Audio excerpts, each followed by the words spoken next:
Gardens of Eden, a project that immediately captured the island's attention, first with its location and then with its pricing policy.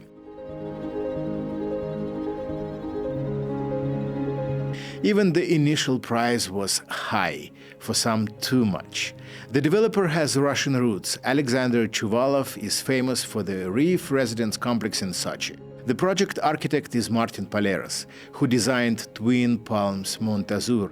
A key figure in the Gardens of Eden team is Ravi Chandran, who has led Laguna Phuket for over 20 years. Today we will talk with him about the project. I'm happy to see you, Ravi. The most impressive office in Bang Tao area, by the way. Oh, thank you. Thank you for saying that. We think so. Yeah, that's true. Ravi, can you tell us about your personal experience related to Phuket? I've been living in Phuket on and off for about 25 years. I used to work before I retired for the Laguna Group. The CEO was my last position. Before that, I was managing director of Laguna. And I also worked for Banyan Tree Holdings for 25 years, which is all part of the Laguna Group. So I've seen Phuket develop from, I think they had one shopping mall when I came, and that was Robinson's in Phuket town. Then you have Central, and now you've got, I think, 8 shopping malls in Phuket. At the time I arrived, 1997, and the airport was very small. I think it was only 1 or 2 million international arrivals, and now there's 10 million international arrivals. So in the space of 25 years, lots have happened. Your experience at Laguna helps you a lot in this project. Yeah, I mean, it's invaluable because I learned a lot from Laguna. Laguna has lots of successful real estate projects as well as hotels. For example, Laguna Village Residences, the Double Pool Villa, Banyan Tree, Cassia, the apartments. And then I was in Vietnam for 2 years and we had the Banyan Tree Hill Villas there. So I've got a little bit of experience. Why did you join the team of Gardens of Eden? What attracted you in this project? That's a very good question. Lots of people ask me that. When I left Laguna, I wasn't really intending to do any more work as full-time work. One of my ex-colleagues, who's the MD of Gardens of Eden, a chap called Roman Gorin, he asked me, come and meet Alex Chuvalov. He wants to talk to you. And then I was impressed with their ideas of the project, the infrastructure, the different phases, and the amount of expertise they were going to get to make this a very, very big project. So they said, can you come and help? And I said, sure. Have you made your own due diligence before joining? Yeah, I checked up on all of them, and I checked up that Alex's previous work included, I think he oversaw 500,000 square meters of real estate development in Russia. His partners are in Dubai, called DPD. So I did my checks, and of course I know Roman, so I was pretty comfortable to join them. Gardens of Eden, project area 1,222 square meters. 70% of the area will be dedicated to park zones, 150 meters from Bang Tao Beach. The project is divided into 2 zones, Eden residences closer to the beach and more affordable apartments in park residences farther from the beach. The developer promises the largest spa complex in Phuket managed by GoCo Hospitality. The project will include a hotel and the entire area will be free from ground parking. What you can tell to investors who come to Gardens of Eden as a proof that the project is reliable and the project will be finished on time? What arguments do you have? I don't think we have any arguments. Like you do the things by approvals from the local authorities, which they have. We have EIA approval. We've got international European experts working on structural engineering, building foundations with Thai equivalent. You've got Alex's past record. You've got me. Then the designer Martin Paleras, who designed Twin Palms, Montague, Anantara. So we're not all going to come on this project if we think they're unreliable. So I think you have to trust the people who are working on the project. And I truly believe, unless there's some force majeure, Gardens of Eden will finish on time. Sorry, for some questions will be not that comfortable, but our investors ask, does the developer have enough financing, his own finance, for the project, or you finance the project from the sales? Well, so far we've just started and we've had a few sales, but most of the infrastructure that are funded by the developer, because the developer has private investors and they have enough money to fund this project. It's not like some of the other projects where they sell 20 and then they only start building because they have the deposits of the 20 to start building. So no, to answer your question, no. It makes you different from others. Yes. Because so many developments in Phuket at the moment, and we see every day something new coming. And if you check who's behind, what they have in their pocket, sometimes they don't have nothing. I think here with the Gardens of Eden, it's very transparent. You've got all the people, you've got their names, their registered company, and you can see for yourself what's happening. It's not a concern. Yeah, it's not. Yeah. So that's why we are here, and that's why we are shooting this interview. Yeah. I know one interesting fact about Gardens of Eden, that you have already rejected about 20% of customers coming here to buy. Why? I think rejected is a bit of a harsh term. Okay, I'll answer the question. Lots of people come inside this sales gallery every day. But the 20% you're talking about are the ones who maybe have different ideas and expectations. They want a quick return. They want it built in 18 months. And their budgets maybe not aligned to the Gardens of Eden. And when we have our salespeople talking to them and getting to know about them more, the deal, we agree to disagree, and we sort of, I wouldn't want to reject, it just doesn't follow through, put it that way. They don't share the same sense of community and align the same sort of project expectations that we have. So, yeah, some people fall by the wayside. But I heard a different story about that you want to build a special community where all people will be at the same level and they will feel comfortable within this community. And you don't want people from other social stages or something like that to join it, and because they will interrupt that feeling. Can you please comment it? I can comment. From my personal point of view, and I've had interaction with the team, I don't think it's as simple as that. I think, of course, the price point at Gardens of Eden is much higher than price points at other developments you've been talking about. So you're going to attract that quality of people.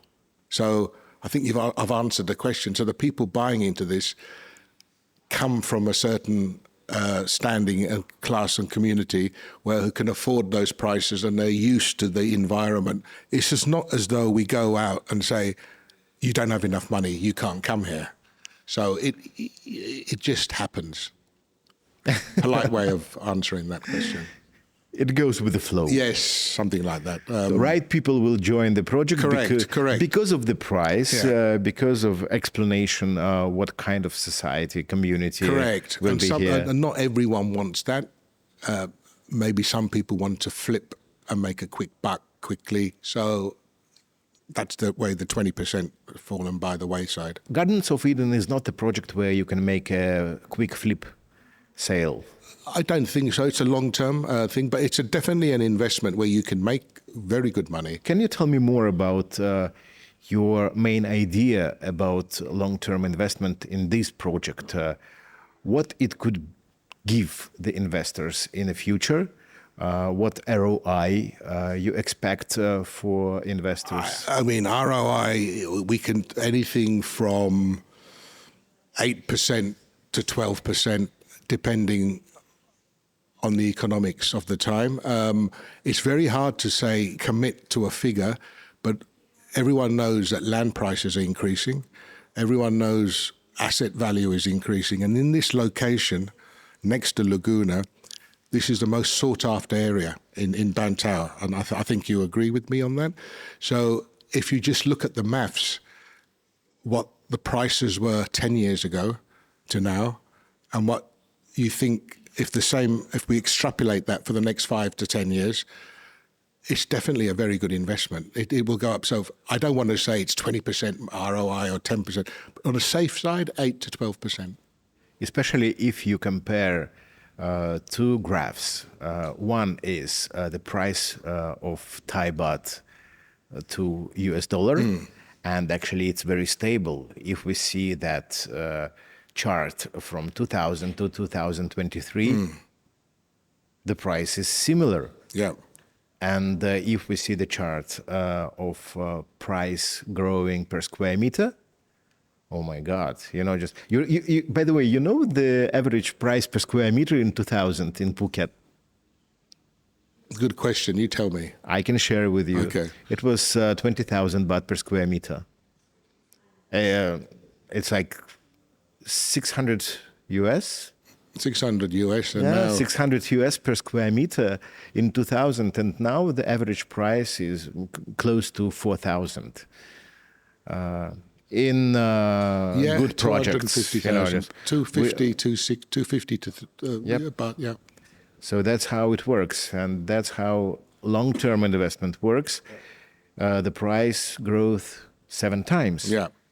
So with the same exchange rate. yes, so you have to take that into mind as well, yeah.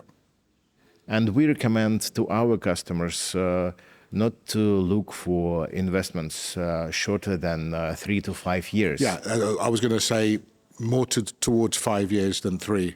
Yeah, 5 years, definitely. I think this project will be... There are some concerns about this area. You live in Phuket 25 years. I live in Phuket 10 years. You remember Layan and Bang Tao? In the good old days when you could just drive. Yeah. It was a quick drive, 5 minutes, 10 minutes. And now, on a rush hour, better to sit at home. Yes, I have to agree with that. How you will manage this transportation problem within your area? Do you have any relations with local government? Okay, let me answer that in 2 parts. Yes, traffic is getting more and more congested, but the government, provincial government, Phuket level, are already having working committees and looking for city planners from Bangkok. Roads are already starting to be built. Katu to Sirisonthon, Heroin's roundabout, I think you're familiar with, underpass there, north of Phuket by the airport, a big interchange. Now, locally here, already discussions with the local administration, the Obertor, of how landowners can give roads to have more access roads. So I think with time, that's all happening because Phuket's been forced into building up an infrastructure because of all the development and all the demand. You've now got 13 international schools. 13 international schools. You've got 9 hospitals, international hospitals, and you've got more and more children registering from overseas to be based in Phuket. So the local government and the main government are forced into these infrastructure changes. But we have very good connections with the local government, and I know the officers there, and talks are ongoing and what can be done with other developers. So it's something that everyone goes through, so it will get better. But yes, I agree, traffic is an issue. But what do you think? Your personal opinion. There is a bottleneck in Layan. So is it possible to solve the transportation issue here because the road from Layan to main road, it can't be extended? No, it can't be expanded, but with the underpass and the roundabout and more ways to get to Phuket instead of going through Heroin and the back roads to the airport and the north of the airport, you'll see traffic diversify. So it will happen, but it'll take time. What about beach? All beaches in Thailand are public. And this beach opposite us recently has become public, yes. So the project management will take care about the beach to make it nicer? The beach is going to have a central design by the local government where all the project developers will have a say, but they will design a nice beach here and take care of the beach. Not Gardens of Eden are not designing the beach. Okay. But the beach will be different, not like that. No, it'll be nice. It'll be sort of, hopefully there'll be like a park feeling and kids area, and you can walk to the beach. It'll be nice. Any beach clubs in this area? Can we expect it? Not on this side. If you want beach clubs, you can go to the other side of Bang Tao. There, I think there's Catch and there's Cafe Del Mar and there's many beach clubs. We don't want too much noise here. Investors who come to Phuket, they want to know. The question is very strange, but what to expect in 5-7 years with this boom in development, what we have now? What your personal... I think it'll continue, to be honest. 5-7 years, as the infrastructure grows, there's more hospitals coming in. There's a new airport being built in Phang, which is due to open 2027, 28. And they're talking about 12 to 15 million arrivals. So I think Phuket will continue to boom for the next 5 to 7 years. And there'll be more schools. I'm very confident that Phuket will grow and grow into a major city. With your experience, I have to trust you. I have to believe you that Phuket will develop more and more. And I have the same feeling, to be honest. Thank you. Thank you very much for this interview. Oh, it's a pleasure. And I believe Gardens of Eden is one of the best projects in Phuket. It's very kind of you. We wish you a lot of luck and huge sales in an upcoming high season. And please impress everybody in Phuket when you finalize everything, when you finish the project. It will be a spot on the map where everybody will have to go, to see how the really good development should look like. Thank you.